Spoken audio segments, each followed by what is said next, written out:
Hoje nós também damos continuidade, irmãos, à série de mensagens que nós estamos conversando aí nos finais de semana.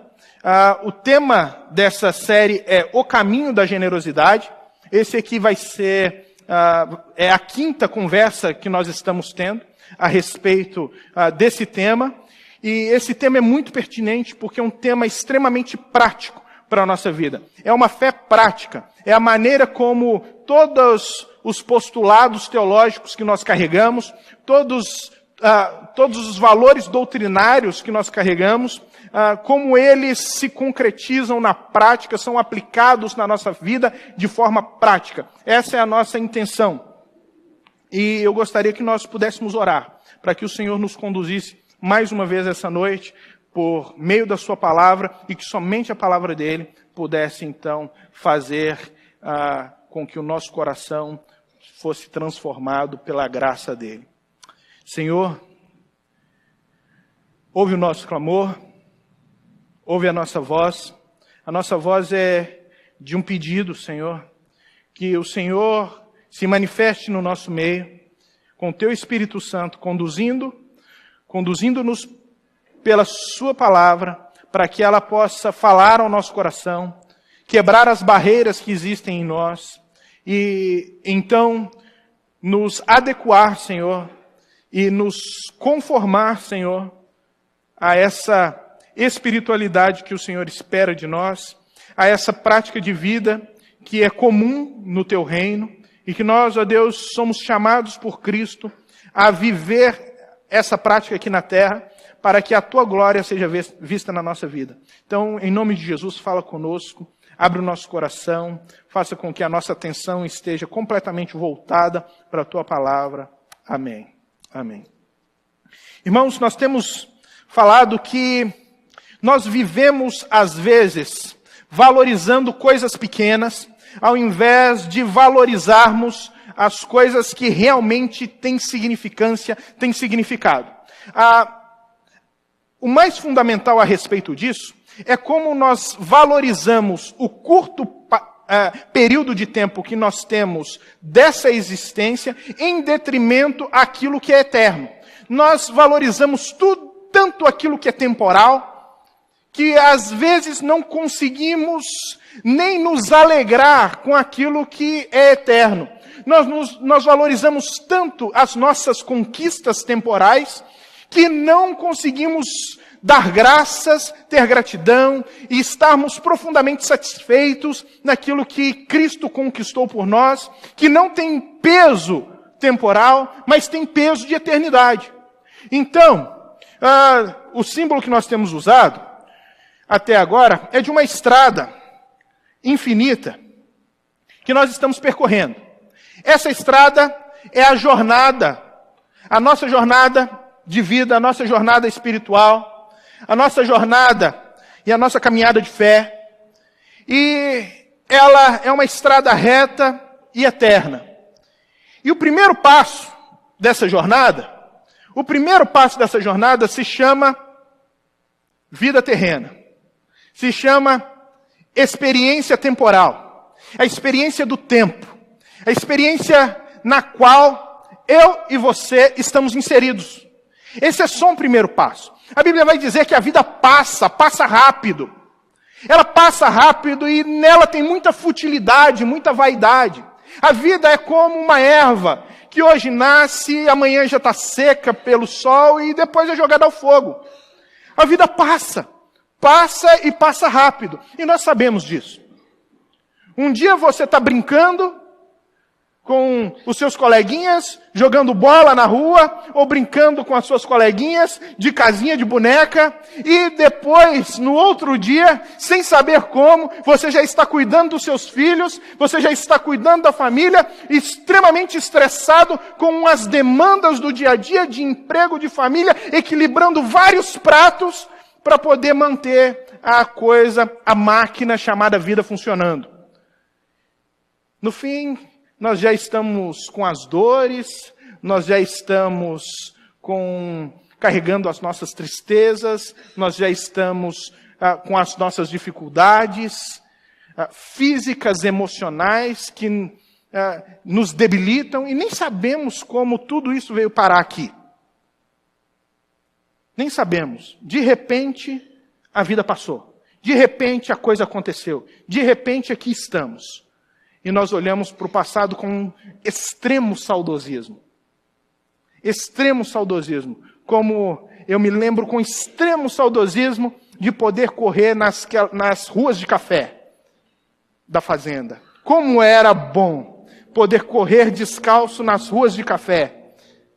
Naquele cafezal imenso, brincando de esconder. Como era bom. Como era bom subir na árvore. Como era bom poder comer jabuticaba das mais altas e das mais graúdas possíveis, porque eu conseguia subir lá no alto. Hoje não consigo.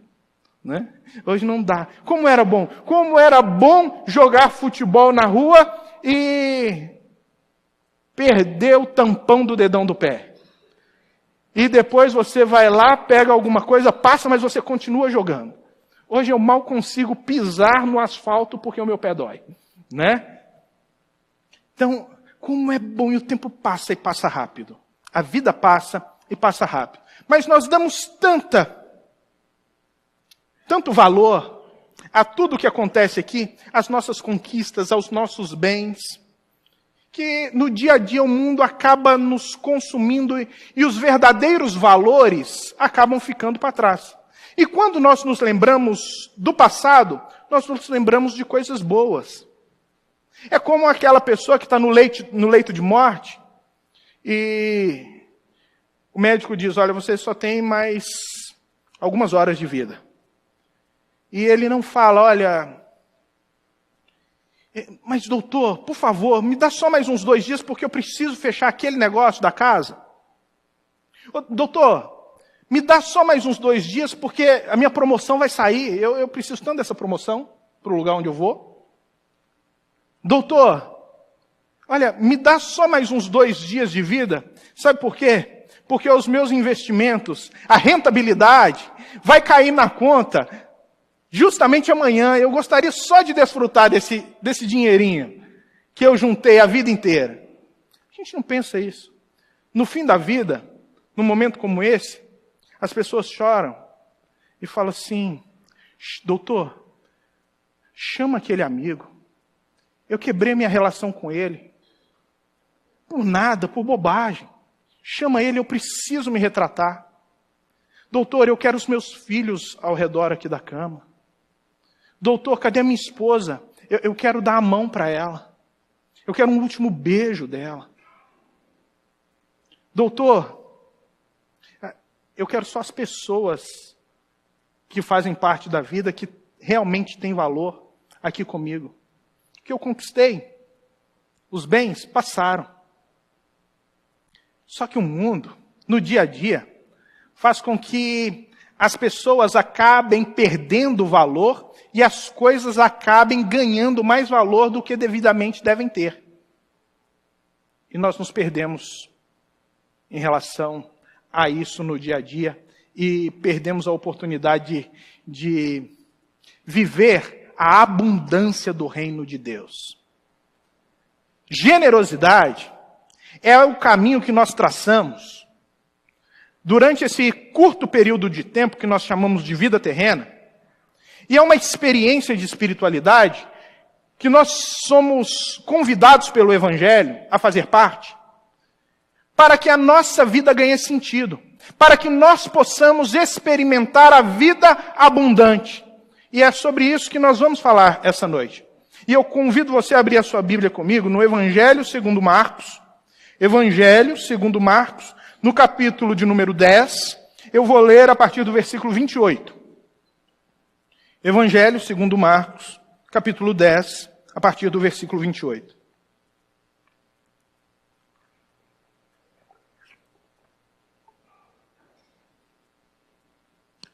Marcos 10, 28.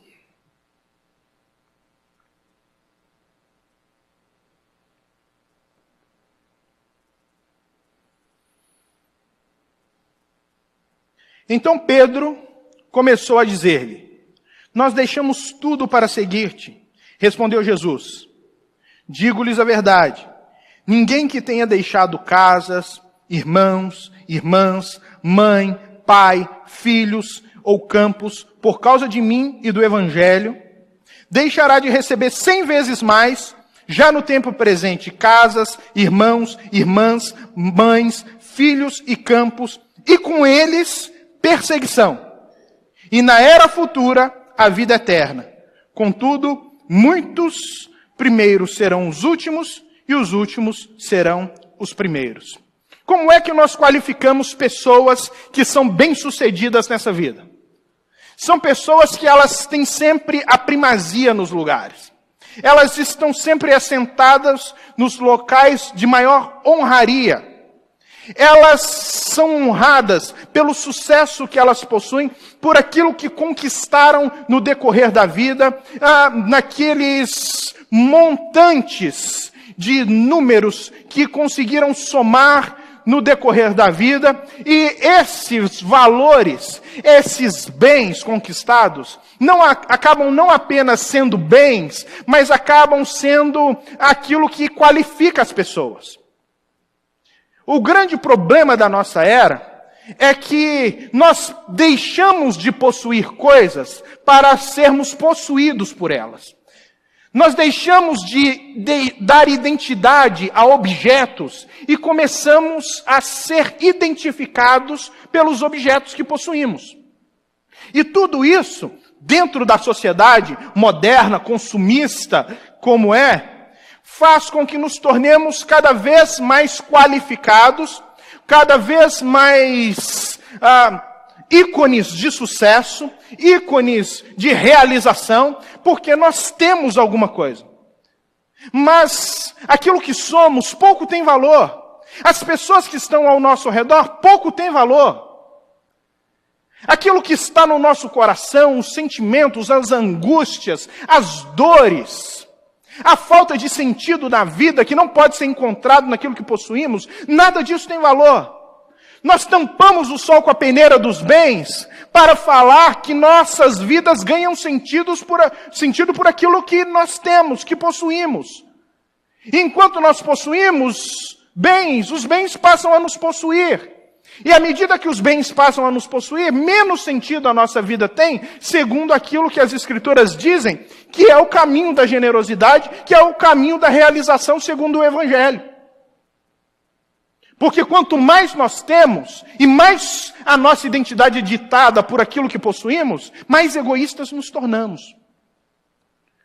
Aqui, esse texto é apenas a conclusão do diálogo de Jesus com um jovem que é denominado nas Escrituras de um jovem rico. É um jovem rico. Ele chega para Jesus e fala: Senhor, o que eu vou fazer para ganhar a vida eterna? Porque é assim que o mundo pensa. O mundo pensa que para poder ter alguma coisa, para poder termos algo, nós precisamos retribuir com alguma coisa. Com esforço, com dinheiro, com troca, com barganha. Nós precisamos fazer alguma negociação para poder alcançar alguma coisa. E assim nós vamos negociando. E assim nós vamos transacionando a vida.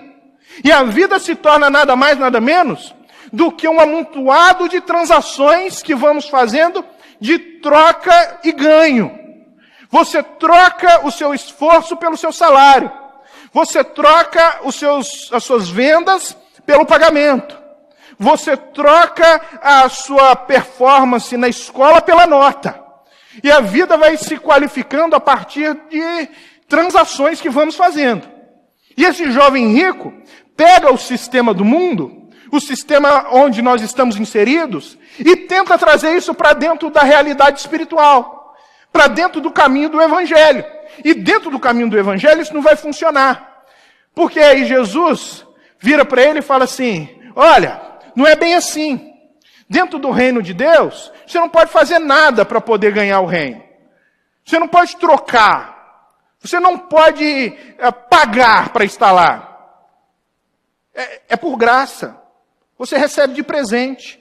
Mas peraí, eu não posso fazer nada? Não, não pode. Mas nem pagar nada? Não, não posso. Mas peraí, eu não vou pagar nem com o meu dízimo? Não, não pode. Não pode pagar. Mas eu não posso pagar Nem com o meu esforço? Não, não pode. Eu não posso pagar nem me tornando um pregador? Não, não pode. Nem me tornando um cantor da igreja? Não, não pode. Você não pode pagar para ser salvo. Você não pode trocar por nada. Não existe moeda que você possua que troque. Porque o reino de Deus é essa pedra preciosa que a gente acha e todo o resto perde o valor. E nós trocamos todo o resto que tem valor por essa pedra preciosa. Porque é ela que faz a vida ter sentido. Mas aí, Jesus fala, olha, você conhece os mandamentos? Ele fala, conheço e guardo os mandamentos. Tenho guardado desde a minha mocidade. Jesus olha para ele e ama aquele jovem. Fala, realmente você tem guardado os mandamentos? Guardo. Mas Jesus havia resumido esses mandamentos. Quando o líder religioso perguntou para ele, qual é o principal mandamento? Ele diz, amarás o Senhor teu Deus e ao teu próximo como a ti mesmo. Então Jesus resume toda a lei e os profetas, todo o Antigo Testamento, no amor. E fala, olha, a base da fé cristã não é você seguir um monte de rituais, não é você seguir um monte de leis fixas, de fazer ou não fazer, a ponto de você trocar a sua salvação pela sua obediência, ou trocar a sua salvação pela simples observação legalista desses itens. Não. O caminho do reino de Deus é um caminho de relacionamento. Por isso, esse relacionamento precisa se configurar a partir do amor. Se configura a partir do amor. E aí o jovem rico, não, mas eu tenho guardado sim. Aí Jesus diz para ele, ok, já que você tem guardado, eu vou te dar uma tarefa muito fácil. Qual a tarefa? Vai, sai daqui, vende todos os teus bens, dá aos pobres e vem me seguir. E me segue. E vamos levar esperança para quem precisa de esperança. E diz que o jovem fica abatido, triste, vai embora sem seguir Jesus. Porque ele entendia que ele podia transacionar, que ele podia barganhar, que ele podia trocar. E trocar o reino de Deus por qualquer outra moeda que fosse, seja em dinheiro, seja em performance. Mas para Jesus isso não funciona. E quando Jesus fala, olha, vai e vende o que você tem, Jesus tira dele aquilo que o torna, aquilo que o faz, aquilo que dita quem ele é. Porque o que dita quem ele é na sociedade é aquilo que ele tem. E quando você tira aquilo que ele tem, você o torna nada diante da sociedade. Você desconfigura quem ele é. E ele não ia aceitar essa desconfiguração. E logo, para ele é muito pesado isso. Mas não é só vender o que tem. Jesus diz para ele, olha, me segue também. Você precisa se colocar na jornada. Você precisa se colocar no caminho. Você precisa se colocar no caminho em direção ao outro. Porque quando Jesus está no caminho e encontra esse rapaz, ele está no caminho do encontro de cada pessoa. De cada pessoa com quem ele lidou, de cada pessoa com quem ele encontrou, de cada pessoa com quem ele curou, a quem ele curou, de cada pessoa que ele alimentou, de cada pessoa que ele deu sentido na vida. E mais, ele estava não apenas no caminho de encontro com essas pessoas, mas ele estava no caminho de encontro comigo e contigo. Porque foi nesse caminho que Jesus chegou até aquilo que nós chamamos de cruz, e na cruz ele se encontra, historicamente, comigo e contigo. Ele se encontra naquela cruz para perdoar os nossos pecados, para dar sentido à nossa vida, para dar sentido à nossa existência, para fazer com que haja significado na nossa caminhada. Ele se encontra comigo e contigo. O chamado dele é, ei, jovem, está disposto a caminhar comigo? Para encontrar o outro, para fazer com que o outro tenha sentido também, para levar esperança para quem precisa, para alegrar o coração do outro, para fazer com que o outro ser humano tenha valor, encontre sentido e significância Está disposto? Eu não estou disposto. E aí a resposta de Pedro, é simples. Ele fala, mestre, eu entendi isso aí que o senhor falou, e é o seguinte, tá, nós deixamos tudo para te seguir. Nós deixamos tudo para seguir o Senhor. Nós abandonamos tudo, nós estamos no caminho, nós estamos encontrando as pessoas junto com o Senhor nessa jornada. O que é que nós vamos ganhar com isso? Qual é o nosso ganho com isso? Aí Jesus vai falar com ele. O ganho de vocês é simples.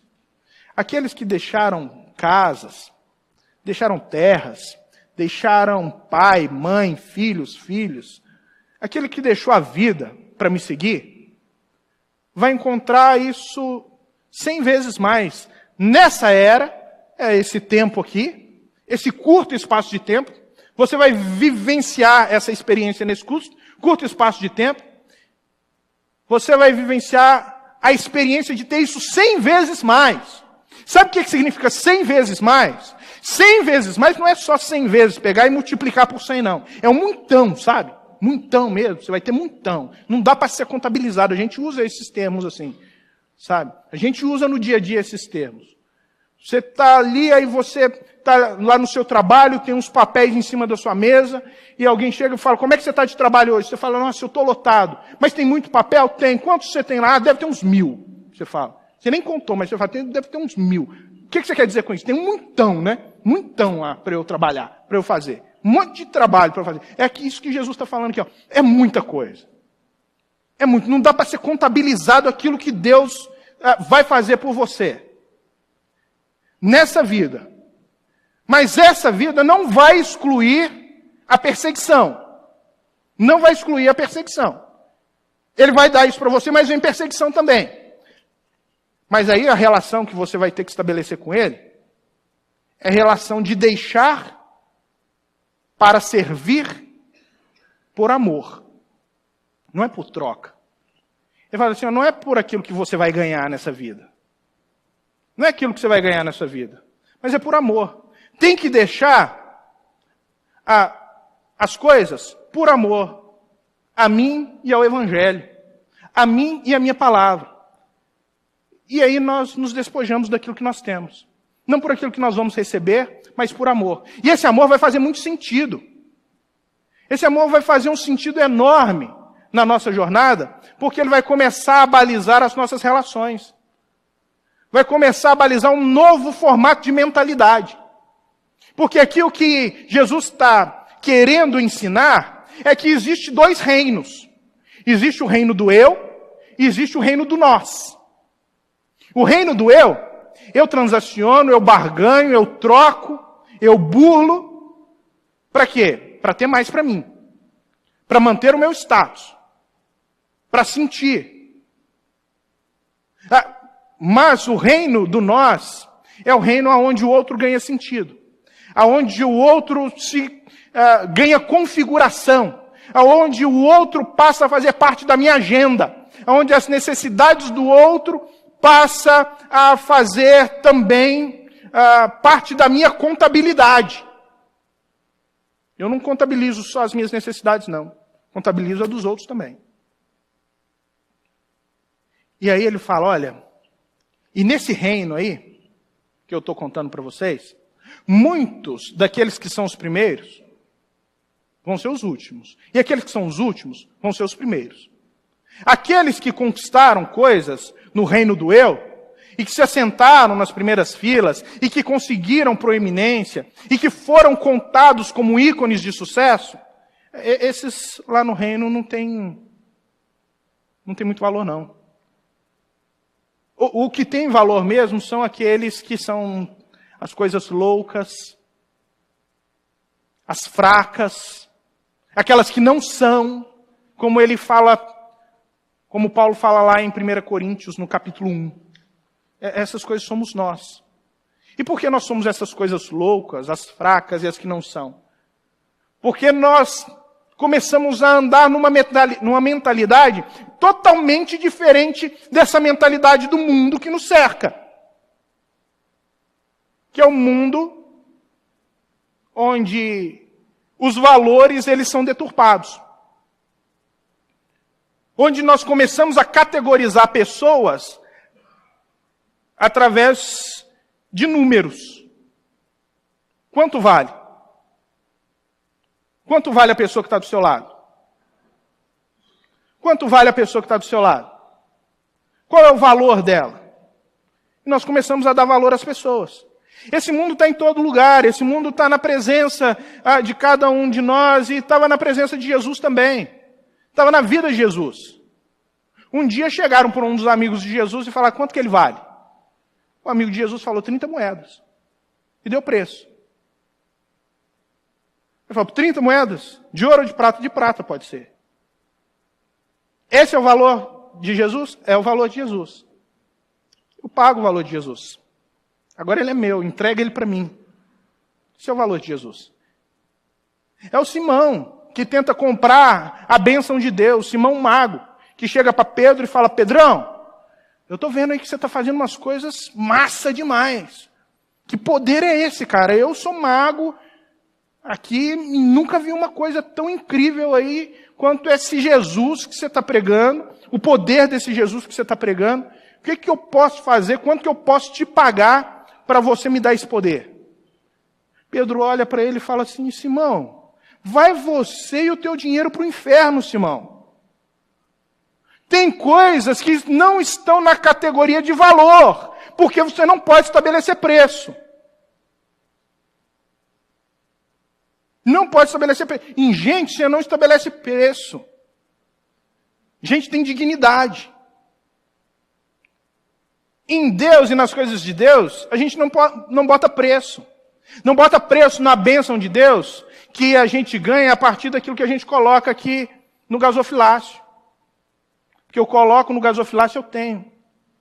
Porque eu coloco no gasofilácio, eu dou, eu posso, eu faço, agora Deus tem um compromisso comigo. Não. Não é a partir disso. O reino de Deus não é baseado em troca. O reino de Deus é baseado em amor. O reino de Deus é baseado naquilo que nós podemos encontrar no próprio ser divino. Na economia da Trindade, nós vemos a generosidade e a solidariedade. É Deus agindo consigo mesmo na economia da Trindade, mostrando qual é o padrão, qual é o princípio do reino. É o Pai que diz que vai exaltar o Filho, que todo joelho se dobrará, nos céus, na terra, debaixo da terra, e toda língua confessará que Jesus Cristo é o Senhor. É o Pai que exalta o Filho. É o Filho ao mesmo tempo que ora e fala, Pai, eu vim para que o Senhor seja glorificado, para a glória do teu nome. É o Espírito que é enviado por Jesus e fala assim, olha, Ele vos guiará toda a verdade. Ele vos guiará, Ele vai encher vocês. Deem ouvidos àquilo que Ele diz. Ouçam o que o Espírito diz às igrejas. Ele vai conduzir vocês. Mas é o Espírito que faz e que fala que vai honrar e glorificar o Cristo. Que todo o seu ministério na igreja, que todo o seu ministério na vida dos cristãos é honrar e glorificar o Cristo. É um que trabalha para o outro e o outro que trabalha para um. É assim que a vida acontece na economia da Trindade e assim que a vida se faz e perfaz no reino de Deus, como princípio de vida para os cristãos.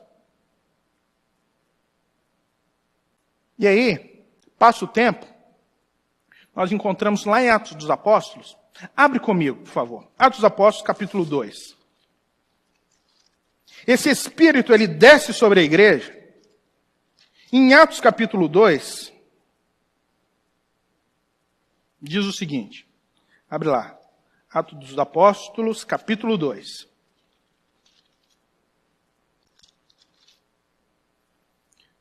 Versículo 42. Olha, depois que a igreja foi cheia do Espírito, o que aconteceu com essas pessoas? Eles se dedicavam ao ensino dos apóstolos e à comunhão, ao partir do pão e as orações. Todos estavam cheios de temor e muitas maravilhas e sinais eram feitas pelos apóstolos. Os que criam mantinham-se unidos, tinham tudo em comum. Vendendo suas propriedades e bens, distribuíam a cada um conforme a sua necessidade. Todos os dias continuavam a reunir-se no pátio do templo, partindo pão em suas casas e juntos participavam das refeições, com alegria e sinceridade de coração, louvando a Deus e tendo a simpatia de todo o povo. O Senhor lhes acrescentava diariamente os que iam sendo salvos. Olha só, o Espírito desceu na igreja e o que mudou aqui não foi o método de barganha, não foi o estabelecimento de novas leis para barganhar com Deus. Foi a mudança de uma cultura. Foi a mudança de um paradigma. Foi a mudança de valores das pessoas. Quando o Espírito desce, já não existe mais a compra, a barganha, a transação. Ninguém agora está transacionando no reino de Deus. Agora as pessoas estão comungando no reino de Deus. Agora as pessoas estão compartilhando no reino de Deus. Agora essas pessoas têm tudo em comum. Agora essas pessoas estão entendendo que aquele que colheu mais não tem sobrando, mas que aquele que colheu menos também não tem faltando. E cada um passa a suprir a necessidade do outro. Cada um estende a mão para cuidar do próximo. Essa é a realidade do reino. Por quê? Porque o que mudou foi a mentalidade. O que mudou aqui foi a forma de enxergar o ser humano. Foi a forma de enxergar a vida. Foi a forma de enxergar os valores. Porque bens agora não configuram mais os cristãos. Eles não ditam mais para os cristãos quem eles são. Os cristãos são quem são diante de Deus. E por serem quem são diante de Deus, eles podem, na jornada, no caminho, estar ao lado do Cristo que está encontrando outras pessoas para transformar a vida delas, dar esperança. E aqui, nós encontramos eles fazendo uma coisa muito prática. Vendendo o que tinham e distribuindo aos pobres. Mas não é só isso que é a mudança do reino de Deus. A generosidade não é só nisso. A solidariedade do reino de Deus não alcança o cristão apenas na distribuição daquilo que é bem, mas daquilo que ele é. Porque cada um agora passa a viver para pregar o evangelho, para anunciar o evangelho, para levar a esperança para as pessoas. É para encontrar aquela pessoa que vive de furto, de roubo, para aquela pessoa que vive na marginalidade e dar esperança para ela dizendo, você não precisa viver mais assim.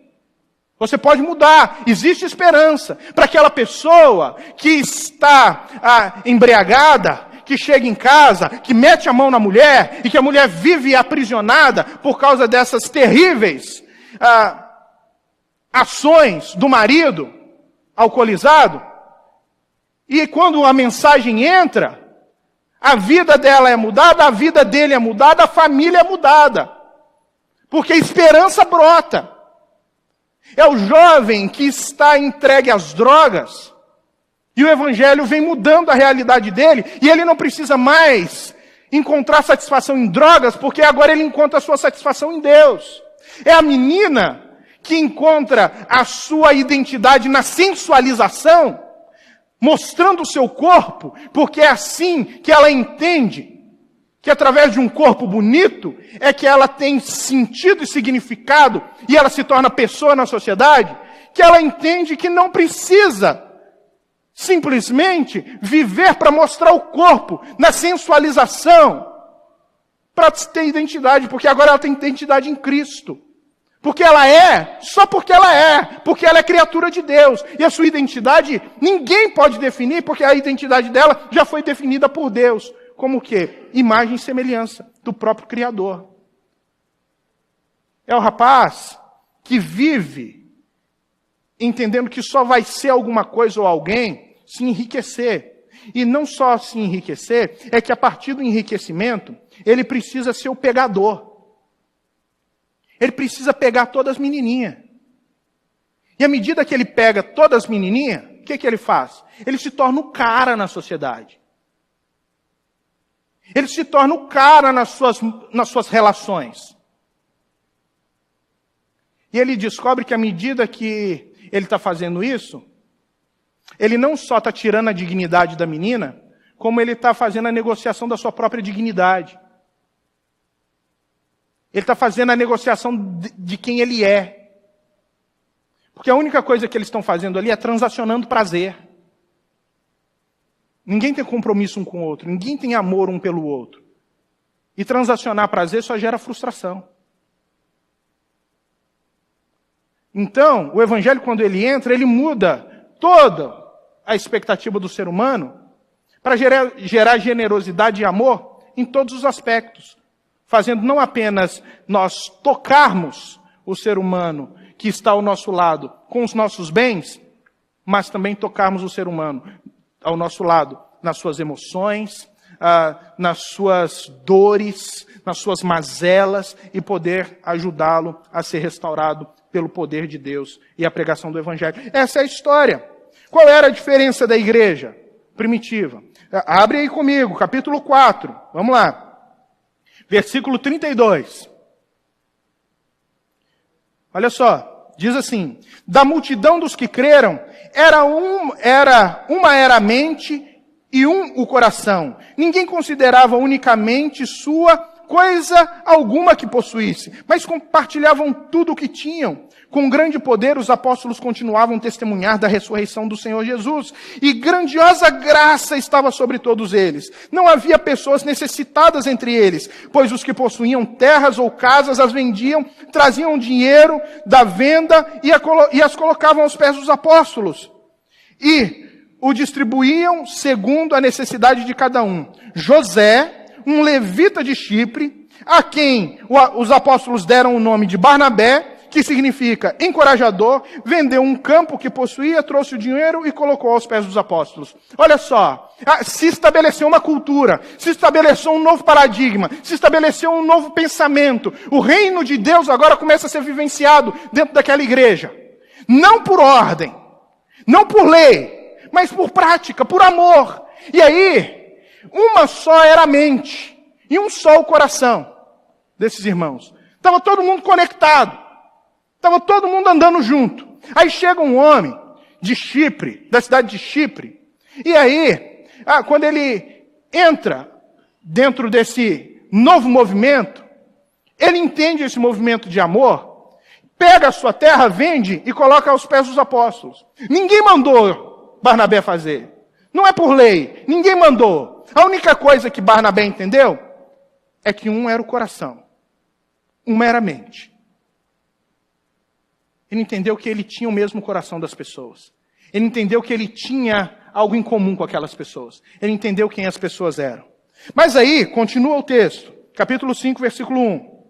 Um homem chamado Ananias, com Safira, sua mulher, também vendeu uma propriedade. Ele reteve parte do dinheiro para si.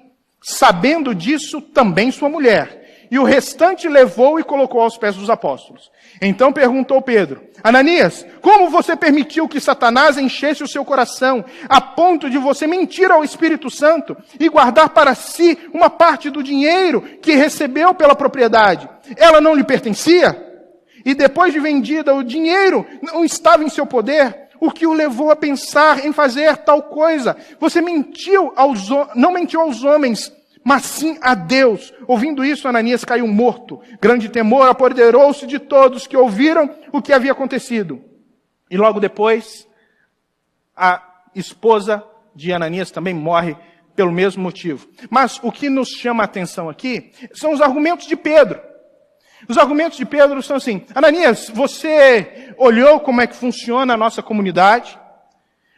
Olhou, ok? E você foi lá e pegou a sua terra e vendeu, ok? E trouxe parte, ok? E aí Pedro começa a falar: você mentiu ao Espírito. Por que você mentiu ao Espírito? E Pedro fala assim: Ananias, a terra não era sua? Quem foi, Ananias, que mandou você vender a terra? Ninguém pediu para você vender terra, Ananias. E depois, mesmo depois que você vendeu, o dinheiro não era seu? Você tinha que dar o dinheiro aqui? Alguém pediu para você dar dinheiro aqui? Se você não tinha que dar dinheiro, Ananias, você foi trazer só uma parte, mostrando para todo mundo como se você tivesse dado tudo. Vivendo no meio da comunidade de forma enganosa, como se você cumprisse os princípios estabelecidos da comunidade. Só levanta a bandeira e fala, não quero, não vou, não faço parte, não tenho o mesmo coração, não tenho a mesma mente, e beleza, segue o barco. Mas não mente para o Espírito, não tenta viver de uma maneira enganosa dentro da comunidade. O grande problema aqui é que o segredo, irmãos, não está em estabelecer rituais ou leis, falando para as pessoas, vocês têm que dar o dízimo, ou vocês têm que fazer isso ou aquilo. Na igreja, como muitas fazem, isso não faz parte do reino. Não é assim que o reino anda, vive. Aqui, o problema de Ananias é que ele tentou repetir experiências. E ninguém repete experiências, irmãos. Ele olha para José e falou, José de Antioquia, José de Chipre, Barnabé, vendeu tudo e colocou aos pés dos apóstolos. Para ser alguém ali naquela comunidade, eu preciso fazer a mesma coisa. Vou vender tudo e vou colocar aos pés. Não, mas eu não tenho esse coração, não. Vou reter parte, vou dar só uma partezinha, que aí está tudo certo, ninguém vai ficar sabendo disso. Ninguém vai ficar sabendo dessa realidade. E aí a gente vive tentando repetir experiências, copiar experiências das pessoas. Não é isso. O segredo da fé cristã não é copiar ou repetir experiências espiritualistas. O segredo é ter o mesmo coração. O segredo é ser capaz de sair de nós mesmos e encontrar o próximo na jornada. De andar junto, de caminhar junto, de fazer com que o próximo tenha valor. Aí ganha sentido o que Paulo fala, olha, você quer contribuir, contribua com alegria. Com tristeza não. Não dá com tristeza não. Contribua com alegria. Mas não é só contribuir. É fazer com que você se coloque no caminho. No caminho junto com Cristo, para encontrar as pessoas nas suas mazelas. Porque o mínimo que a gente pode fazer é contribuir. Para que todos tenham tudo em comum. Para que ninguém passe necessidade. E a igreja tem essa responsabilidade. Tem essa responsabilidade de se solidarizar com a necessidade das pessoas. Mas não só as necessidades físicas. Precisa também se solidarizar com as necessidades emocionais. Aquele que está triste, aquele que está magoado, aquele que está acabado, aquele que está sem esperança, aquele que já está prostrado. E sermos então instrumentos de Deus, irmãos, para encontrar cada um desses, gerar esperança por meio do Espírito. Do Espírito de Deus. Esse é o caminho da generosidade. Quando nós saímos de nós mesmos, deixamos de ser formado pelas coisas, mas só usar as coisas como coisas. Só, ao invés de sermos usados por elas. E ao mesmo tempo nos tornarmos humanos a ponto de encontrar outros humanos na nossa jornada, na nossa caminhada. E então a generosidade, a solidariedade, ela aumenta, mudando a vida das pessoas que estão andando às margens do Evangelho. E nós vamos caminhando por esse caminho e vamos convidando pessoas, olha, vem para cá, vem para a jornada comigo, vem para o caminho comigo. Nós vamos cuidar de você. Nós somos a igreja, nós vamos cuidar de vocês. Nós vamos zelar por vocês. Entra aqui na jornada comigo. Existe um reino. É nesse reino que nós vamos viver de forma total essa realidade. Porque você pode estar falando assim, pastor, isso aí é utopia, viu? Isso aí que você está falando é utopia. Gente vivendo isso aí é utopia. Não, irmãos, não é utopia, é Bíblia. Se eu não crer nisso aqui, eu não posso crer em mais nada. Se eu não crer nas Escrituras, eu não posso crer em mais nada. E eu creio nas Escrituras porque eu creio no poder de Deus. Amém? Eu creio no poder de Deus. E deixo para vocês aqui a experiência do Barnabé, o José de Chipre. O grande nome do Novo Testamento para mim. Um homem que não distribuiu apenas o que ele tinha. Distribuiu quem ele era. Sabe como é que foi o apelido dele? O nome dele era José. O apelido dele, sabe qual que era? Barnabé. Esse era o apelido dele. Barnabé era apelido. Barnabé significa encorajador. Encorajador significa parácletos. Parácletos no grego. Que é o mesmo nome dado ao Espírito Santo.